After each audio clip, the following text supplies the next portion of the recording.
Well, I'm sitting here at the NS Milepost 468 this morning. Thought I would have a little smoke in my white pipe this morning, and the brand of it is The Pipe. One of the pipes out of my collection I've had for a long time. I just gonna mention a few things here that was on my mind while I'm sitting here next to the milepost.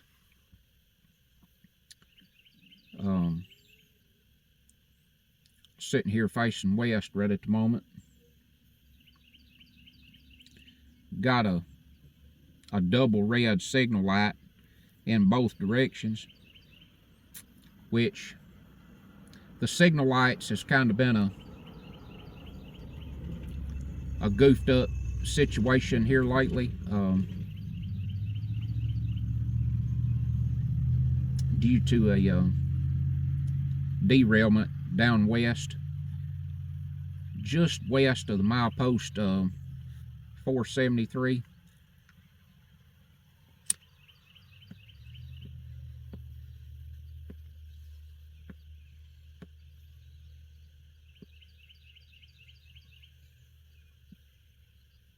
But there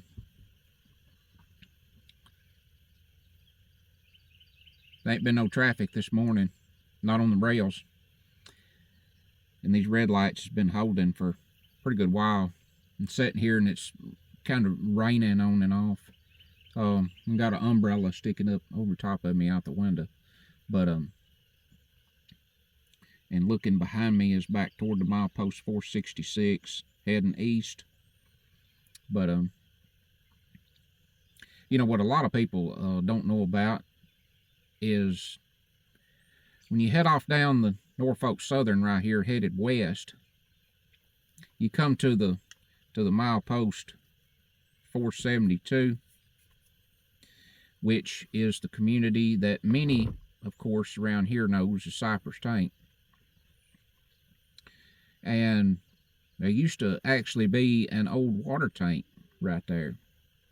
And any of the guys on the trains, you know, they can tell where it's at, you know, if they know where to look. I've kind of mentioned it a couple of times in videos, but heading west, the tank was on the north side of the track just before where the crossing is there. It was between the crossing and the creek canal, and that's where it's a big wooden water tank. That's where those steam trains used to stop years ago, fill up with water.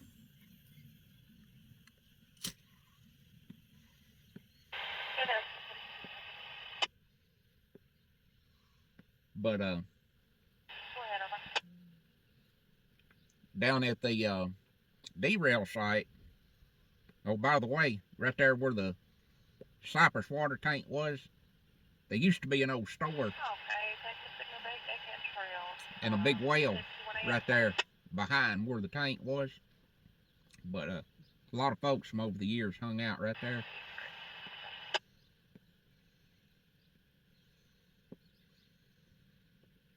But you going down west a little further, down about the milepost 473.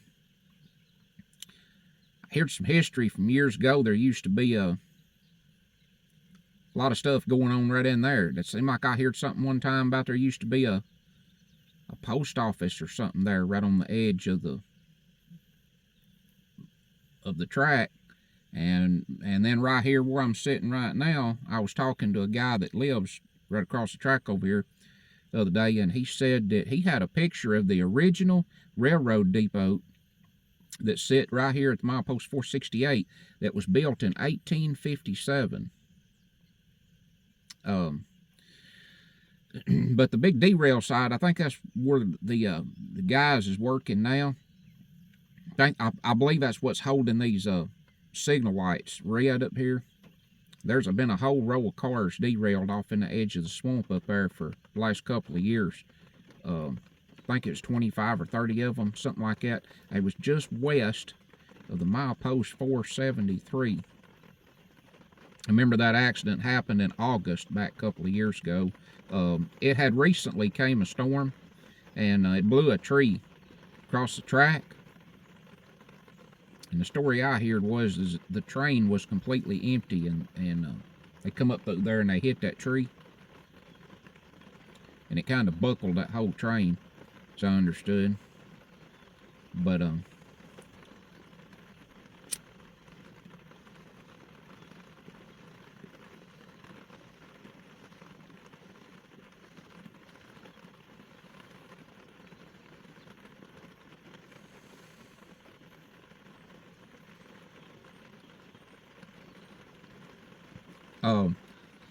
if anybody happened to be watching that might possibly know where or the location of Rustler Junction on the railroad, let me know.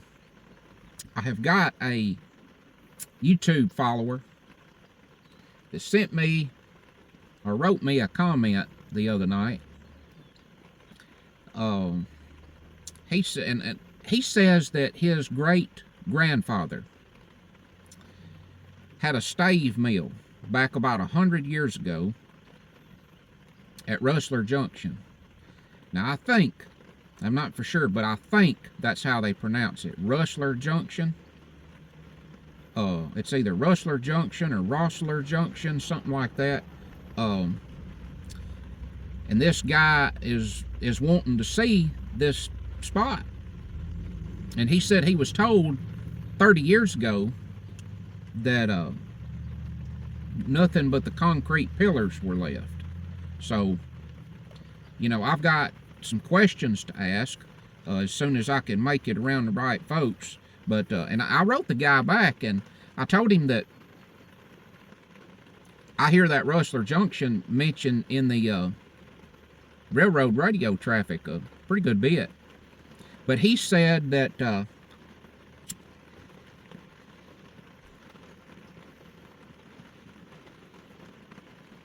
he said you go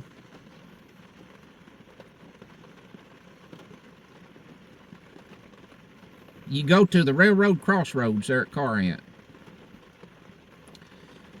And you go approximately 1 to 1.5 miles north of the crossroads there at the depot. As I think he said up the IC line, and that's where his great grandfather had the stave mill around 100 years ago. So I had to look that up again online, that stave mill, what all they done. But they made wooden planks, and was in time fitted together to make barrels, like, of course, whiskey barrels. But I told the guy that I would do what I could to try to find that spot that he's been wanting to see. And I don't know where the guy's at. He didn't say, but he talked like he's pretty familiar with the area.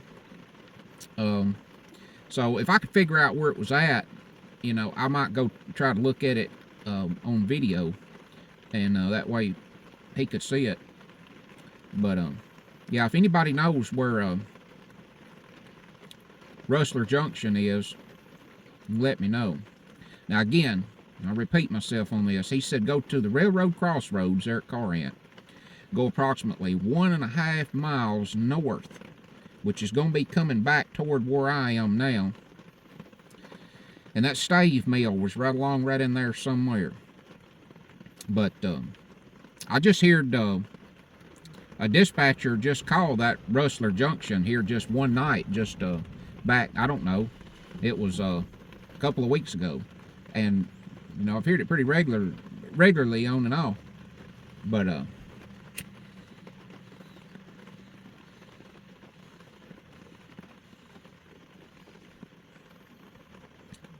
you know, there was another story. I can't remember who it was, but one time back many years ago, there was a guy, I think he was coming home from the service. He came in on a train, He got off the train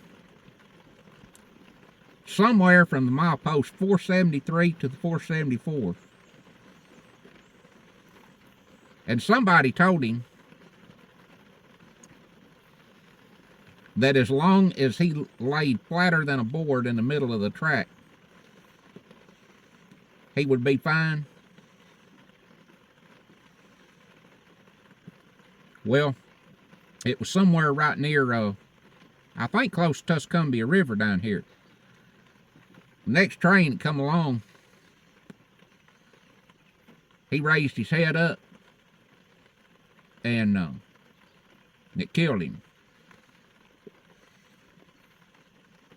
The old story was knocked him off in Tuscumbia River, as I heard, and the family went looking for him. Family went looking for him because he didn't show up at home. They found him down there in the river. Whoever the guy was drifted up in a drift. And then somebody ordered an... Okay, you said you gotta give me a car number over?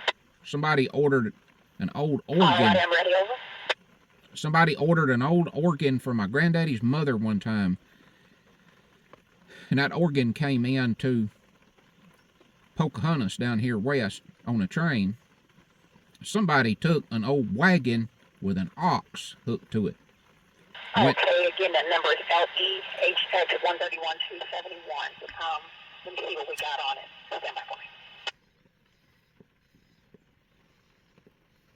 But somebody took a wagon with an ox hooked to it, and they went down there and picked that organ up. And then my granddaddy's youngest brother's son, he's got that organ in his house today, still in the family. So,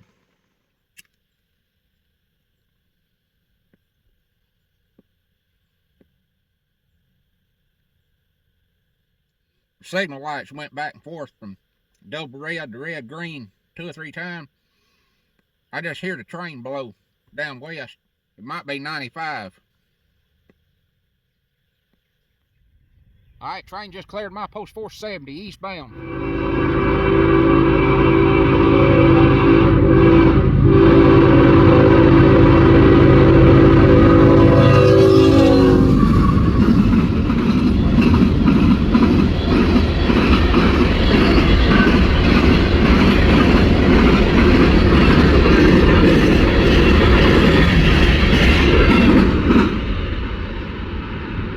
A95.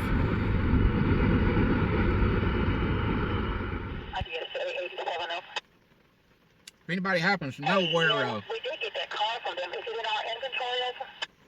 Anybody happens to know where Rustler Junction is, about a mile and a half north on the IC line out of Corinth there, be sure and let me know so I can get in touch with this guy as far as exactly more to say, nailing down the location here pretty quick. Because I told the guy I'd try to find out whatever I possibly could. Started raining again. Okay, let me look at something else. Give me just a second. There goes Mr. Danny Montgomery driving by. Big barbecue guy.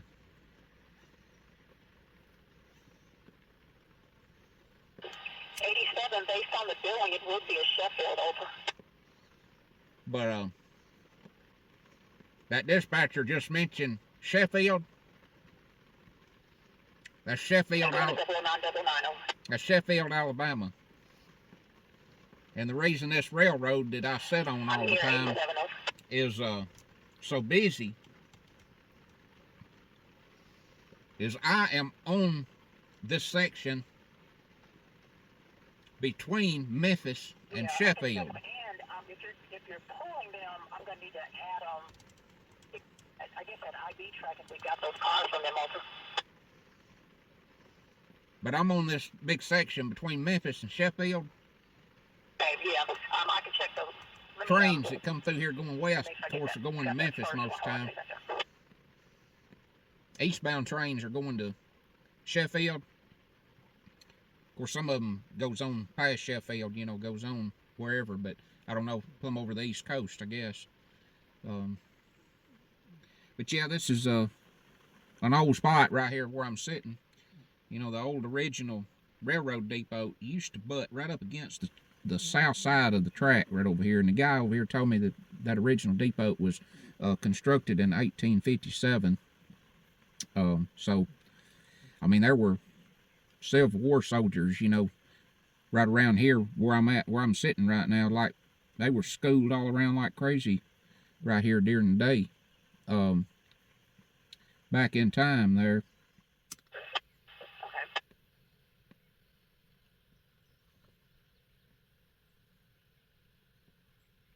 But if you go west of here, Okay. down to the milepost, just before you get to the milepost 473, there is Okay, and then that's all of them, right?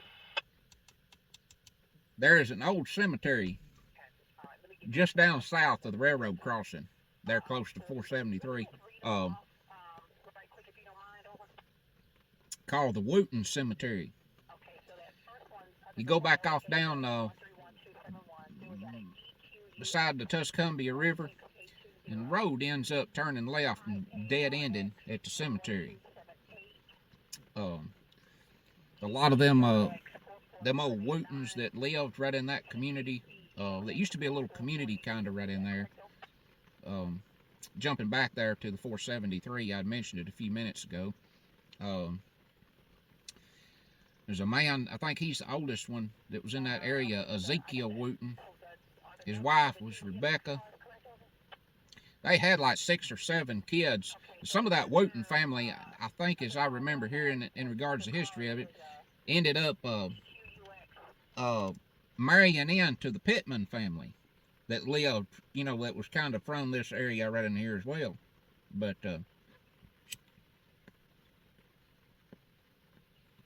and of course, Ezekiel Wooten and Rebecca, his wife, they're both buried in that cemetery.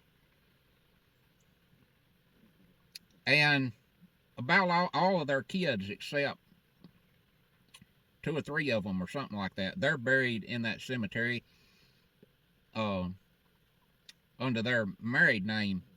I believe that's what it is, as Pittman. Now, if you pass that cemetery and going down about another quarter to half a mile, something like that, south, there's an old iron bridge. There's an old iron bridge down there. We've got the metal trusses goes over the top of it. Goes over Tuscumbia River. Now that road is John Howe Road. That road used to go all the way through and come out on what's called Wolf Pen Road. Now, a lot of people's never heard of the community Wolf Pen. We got a community right here in southwest Tennessee called Wolf Pen. How it got its name, I do not know. And I would like to know. I don't know. Did somebody at one point in time back many years ago have a pen with wolves in it? Who knows? But that original road that went by that old cemetery used to come out, go all the way through on that wolf, cross that old iron bridge and come out on that Wolf Pen Road. But that's closed through there through traffic nowadays. But you know, you look around in that old cemetery and there's you know, there's all kinds of old markers. And there's also, you know, a bunch of old sunken graves, especially back toward the southern backside of it. A lot of the places are just, you know, sunken graves just like that. And some of them, you know, sunk down there about knee deep. There's a lot of old graves there. It's just marked with nothing but sand rocks or, you know, some kind of little something, whatever it might be, just some kind of little marker. No kind of name or date, of course. But a lot of history right there in that area. I've got a Civil War smoking pipe.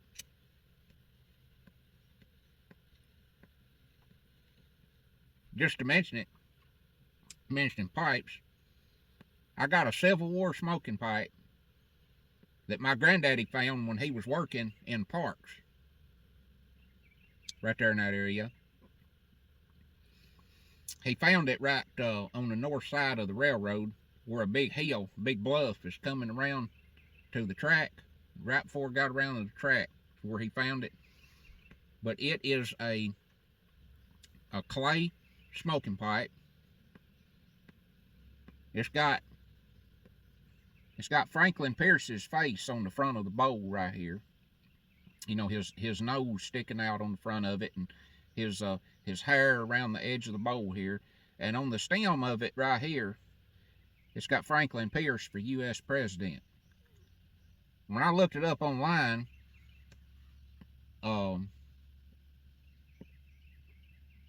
it said that pipe was produced from 1852 to 1856. It was a political promotion, kind of like a gag gift thing for Franklin Pierce's campaign. And I showed it to the guy that knows or kind of works for the Shiloh Battlefield outfit in regards to the history and stuff. I showed it to him. And he said there's no way to tell for sure 100%, of course. But he was pretty sure that pipe was carried by a Union officer. Right there at the milepost 473, there used to be a lot of soldiers right there during the Civil War. They protected that railroad. Like this railroad right here. And that's kind of the amazing thing about this railroad right here. It's still pretty much exactly where it was during the Civil War. And there's a big hill goes over right there at the 473. And that's called Big Hill Cut. The track cuts through a big gap and goes right through that big hill. Well, up on the south side of the track right there, there's some Civil War breastworks on top of that bluff. The breastworks is probably not, I don't know, 20, 25 foot back from the edge. Them soldiers protected the railroad, looked over the railroad, and of course, as I understood, they was, expecting, any possible enemies to be coming in on the railroad there. So, I think they had cannons, up on that hill, kind of quartering to the railroad as well, as I've heard. But that's where the Franklin Pierce smoking pipe was, right there at the Big Hill Cut. Whoever carried it, they didn't ever use it. They didn't ever smoke it because it's all clean down inside. It don't have any black in it. But that's right there in the area, again, where the old Wootons used to be before heading off down south where that old cemetery is.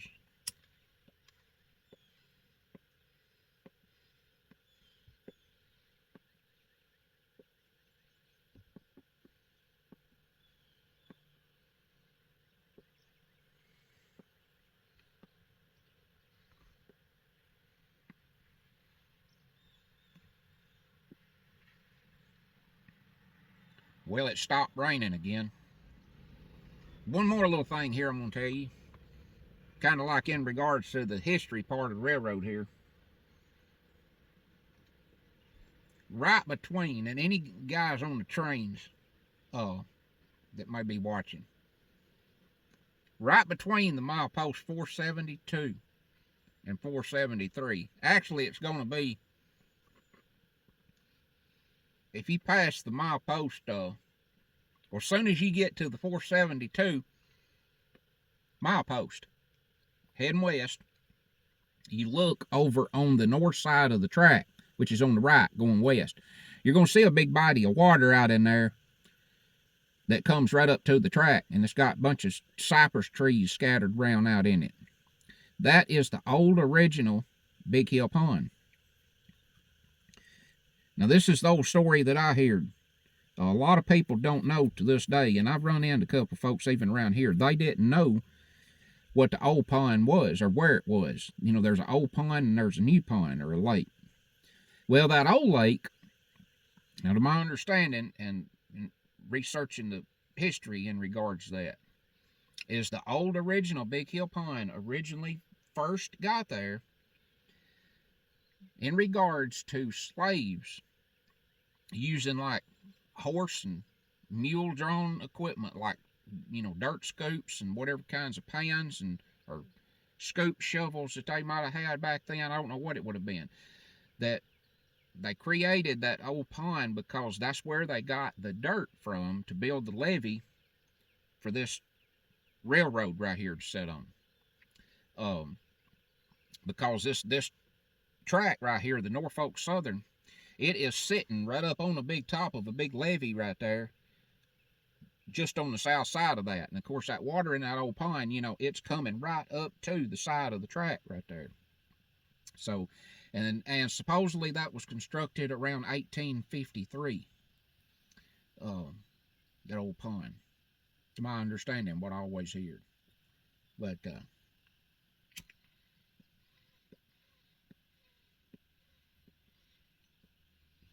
again,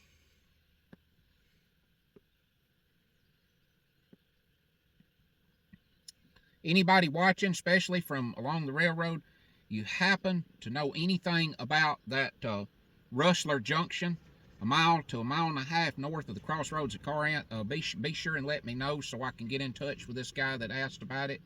So this has been one of my piping episodes, and then discussing a little bit of the historical field here to go along with it. I could add in many more stories, but I can't begin to imagine how long it's going to take to cover that. So I hope you enjoyed, and until next time, I encourage all of you out there to get outdoors every chance that you possibly get. I'm Garen Carlin, Mosses Creek Outdoors, and I'll see you next time.